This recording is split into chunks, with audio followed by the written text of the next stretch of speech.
Hi, my name is Ian. This is my presentation about the risks and scams that I have found online, the meanings of specific scams, and my own personal experiences and how I will have to look out for scams in my future career as a music educator.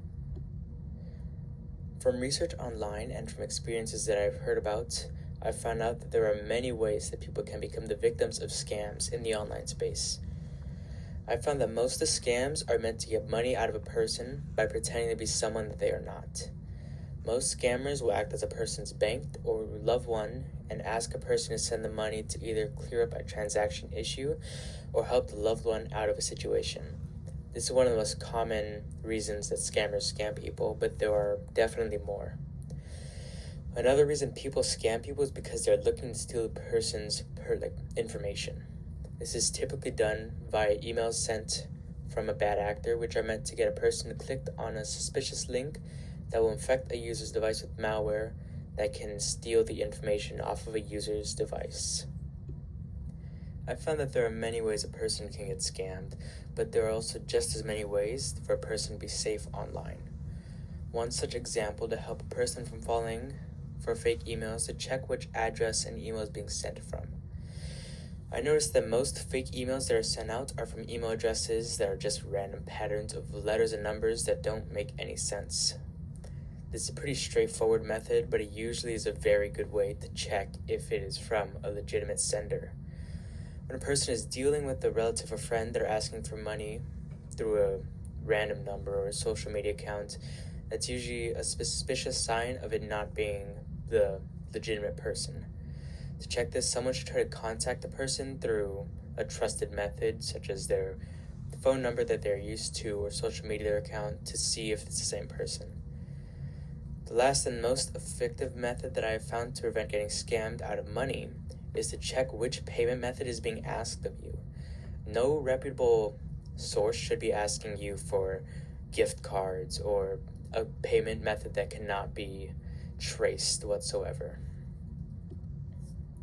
Social media is a great tool that can connect you to people that you know and to connect you to people that you don't know, but that is also heavily exploited by malicious people. Anyone online can create a social media account in just a few clicks, which is both a blessing and a curse. Since creating an account is so easy, bad actors usually create accounts that are meant to impersonate someone else.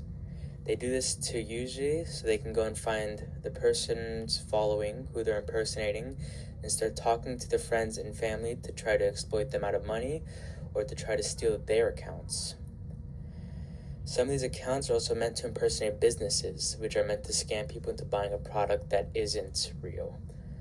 One of the best ways to be safe is to check with your close ones in a way that you trust to make sure it's really them.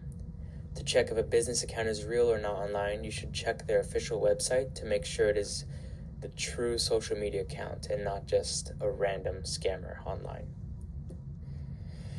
Being a person who has grown up in the era of social media, I've spent a lot of my time online. A lot of my time spent online is on entertainment or social media websites, which puts me at a higher risk of being scammed.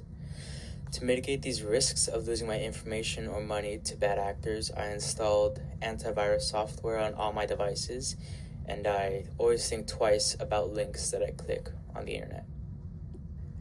I have been the victim of many scam attempts and the victim of a scam once in my lifetime. Since I grew up with social media, I used it when I was younger and less mindful about my actions. My experiences with being scammed was when I was younger, was me clicking a link that had been sent to me on Instagram. The scammer then took control of my account and tried to extort me for money in exchange for my account back. I did not send them the money that they requested, so I lost my account, which sucked, but it taught me the importance about being safe and mindful of what I do online. Online presence doesn't have much of a role in music education as it is a very hands-on profession. One of the only risks that I can think of is fake advertisements selling fake courses or instruments online, or social media accounts impersonating me or other people in my profession.